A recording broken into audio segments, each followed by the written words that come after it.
Hello, welcome to Unlocking Buddhism. Have you ever had one of those moments where life feels off? Like no matter how much effort you put in, things just don't move the way you hoped? Or maybe it's the opposite. You get what you thought you wanted, but the feeling still isn't right. If that's ever been you, even just once, you're not alone. And there's something that might help you understand it all a little more clearly. It's called karma. Now don't worry. This isn't going to be a lecture or some mystical explanation. This is real-life stuff. Practical, emotional, quietly powerful. In this video, we're going to explore 5 insights about karma that can shift how you see your life, your choices, and even the struggles you've been carrying. We'll talk about how karma isn't about punishment or reward, but about rhythm and responsibility. We'll look at why your habits matter more than your intentions. Why knowing when to stop is just as important as knowing when to act. Why your mind is your most valuable possession. And how the impact of what you do today might reach far beyond what you can see, even into the next life. So here's something small but meaningful you can do as you listen. At some point, one word or phrase might hit you. It might feel personal, like it's something you've been needing to hear. When that happens, take a second. Pause, let it settle. And if you feel like it, share that one word in the comments. Maybe it's something you didn't expect at all. Whatever it is, leave it there.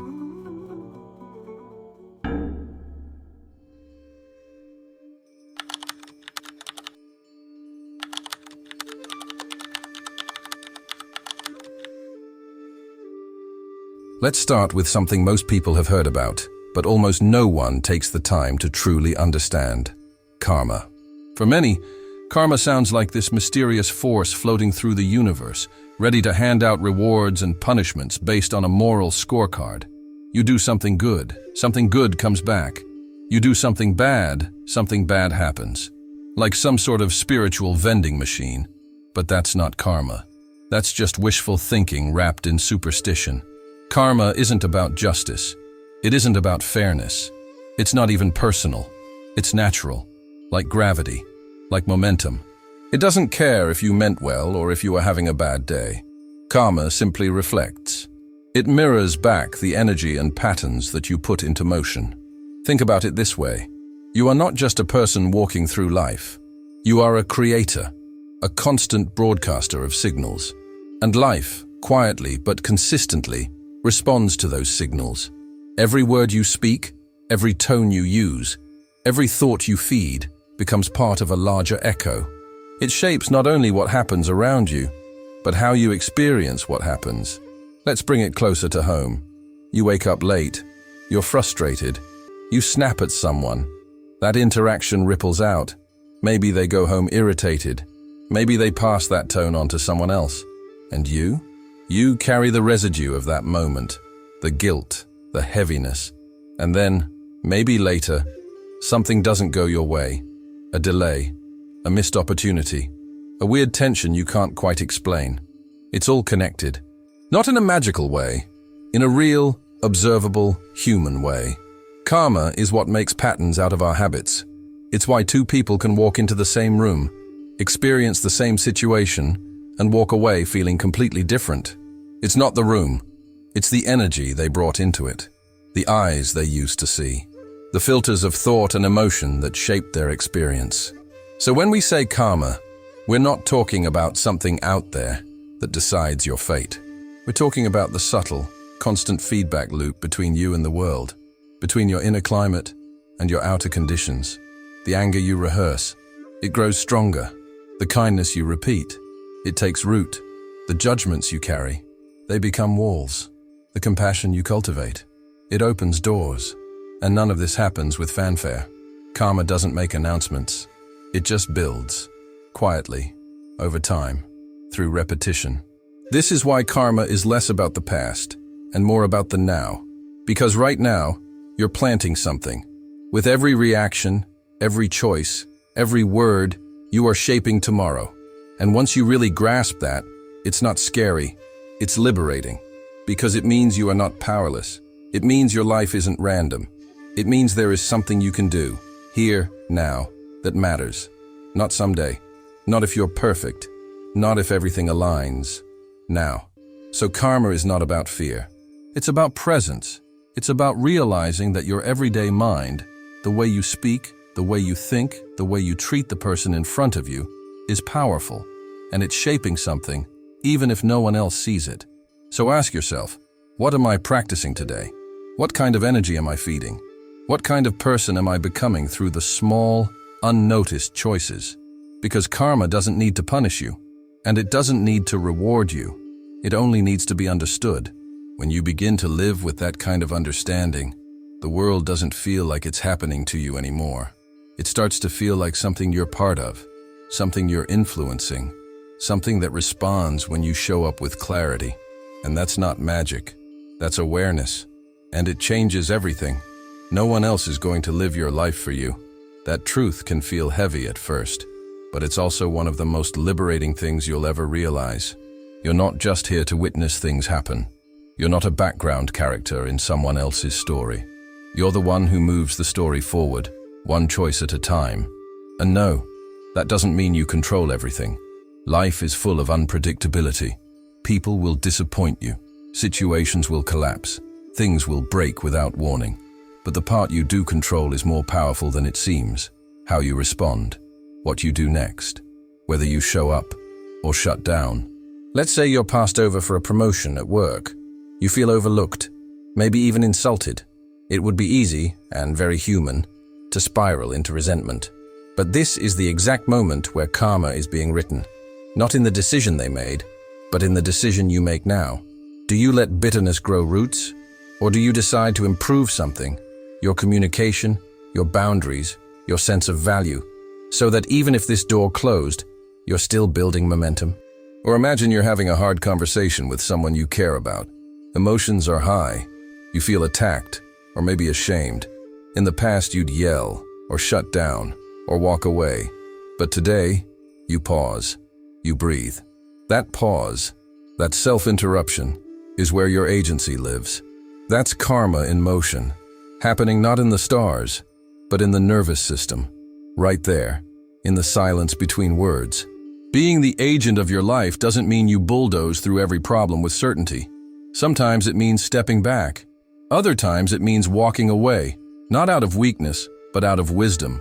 The more you live with this kind of awareness, the more you begin to see. Life isn't about waiting for better conditions. It's about becoming someone who can act well even in imperfect ones. Someone who knows that clarity doesn't come from avoiding responsibility. It comes from stepping into it. You're allowed to not have all the answers, but what you're not allowed to do, at least not if you want to grow, is to sit still and expect life to do the work for you. That fight with your partner, you're part of it. That anxiety about money, there's something you've been avoiding. That feeling of stuckness in your career, what are you still clinging to that no longer fits? These questions aren't comfortable, but they're honest. They take you out of victim mode and into creation mode. They remind you that while you don't get to choose every circumstance, you always get to choose your posture toward it. Some days, being the agent means saying no to distraction, to old habits, to people who drain you. Other days, it means saying yes to effort, to discipline, to that uncomfortable but necessary first step. Most days, it just means showing up with your full presence, even if nothing grand is happening. You may not have full control over what life brings, but you have full responsibility for what you bring to life. And that, in itself, is power. There's a moment in every storm when the wind finally slows. The trees stop bending. The air goes still. And in that stillness, you can finally see what survived the chaos, what was strong enough to remain rooted, and what wasn't. That's what it feels like when you finally learn to stop. We don't grow up learning this. We grow up hearing things like, don't give up, push through. And while there's some truth in resilience, there's danger in glorifying movement for its own sake. Because sometimes, it's not that you're too weak to keep going. It's that going further would actually take you further away from yourself. We've been conditioned to believe that stopping means failure, that to pause is to fall behind. But what if stopping, when done with awareness, is one of the most radical, powerful things you can do? Think of a person trying to help someone drowning. If they panic and jump in too fast, without assessing the current, they both go under. But if they take a moment, just a breath, They can act from clarity. They can see where to reach, how to move, what actually helps. That breath, that space, that's karma choosing presence over impulse. Now think about your own life. You're in a difficult relationship. Things aren't improving. You've tried to talk it out. You've given second chances. You've stretched yourself thin, convincing yourself that if you just keep trying harder, it'll all work out. But every step forward meets a wall. The more you give, the more drained you feel. And one day, you stop. Not out of anger, not out of defeat, but because you realize peace isn't built through force. Sometimes, walking away is the most honest act of love, for both of you. Or maybe you're someone who's been chasing healing. You've read the books, gone to therapy, tried the affirmations, but nothing seems to stick. You begin to think something's wrong with you, so you keep going, forcing positivity, forcing breakthroughs, until one afternoon you sit down, tired of trying, and in that moment of surrender, something shifts. Not because you did more, but because you finally stopped needing to fix everything. There is wisdom in recognizing the moment when effort becomes resistance, when trying becomes clinging, when forward motion becomes self-sabotage. Karma isn't just about momentum, it's about rhythm. It teaches you to tune into the timing of things, when to speak and when to listen, when to act and when to observe, when to push and when to rest. You are not failing when you pause. You are not losing when you wait. You are preserving your clarity. You are making room for truth to rise on its own. Some of the most important decisions in your life won't come from thinking harder. They'll come from silence, from space, from that moment when you step back, not because you're afraid, but because you've learned to respect the intelligence of life. It's a different kind of strength, a quiet one, the kind that doesn't need applause, just awareness. Remember, not every fire needs to be put out immediately. Not every silence needs to be filled. Not every plan needs to be forced into place. Sometimes, the most courageous thing you can do is nothing at all. For now, that's not giving up. That's alignment. If you lose your car, you can buy another. If you lose your home, you can rebuild. Even if you lose people, as painful as that is, life eventually finds ways to offer connection again. But if you lose your mind, where do you even begin? We protect a lot of things in life. Our passwords, our bank accounts, our jobs, our reputations. But most of us walk through the world completely unguarded where it matters most, the quality of our inner world. Your mind is not just where thoughts live. It's where your entire experience of life is built. It's where suffering begins, and where freedom begins too. If your mind is chaotic, even a peaceful place feels threatening. If your mind is clear, even chaos outside can't shake you. So the question becomes, how are you treating your own mind? Are you flooding it with noise from the moment you wake up? Notifications, comparisons, criticism, anxiety disguised as news? Are you feeding it with constant stimulation because silence feels unbearable? Most of us are so used to mental clutter that we forget what stillness even feels like. But imagine this. You walk into your home and it's spotless. Not because it's empty, but because everything is in its place. Clean, open. There's room to breathe. You move differently. You think more clearly. You feel safe. That's what a well-tended mind feels like. Not empty, but intentional. Not sterile, but stable. And getting there isn't about shutting off all emotions or pretending to be happy. It's about maintenance, awareness, discipline. It's about choosing what you allow to take root in your thoughts and what you gently pull out over and over again before it poisons the soil. Every time you speak with kindness, you protect your mind from resentment. Every time you pause before reacting, you create space for clarity. Every time you let go of what's outside your control, you reclaim energy. And yes, it's a practice. Some days your mind will feel like a storm. That doesn't mean you've failed. It means it's time to close the windows, tend the space, light a candle of stillness and sit quietly until the winds begin to settle. Karma isn't just about external events. It's about inner atmosphere. It's how you care for your mind when no one is watching. It's how you respond to your own pain, with judgment or with patience. Because your mind doesn't just hold your experience, It is your experience. Everything passes through it. Everything is filtered by it. And if you don't take care of it, even good things will lose their meaning. Think of how often we sacrifice our peace for things that don't last. Arguments that prove nothing. Achievements that never satisfy. Worries about things that never even happen. And meanwhile, our mind becomes harder, colder, more exhausted. That's not the life you want to live. Your peace of mind is not a luxury. It's not something you get once everything is perfect.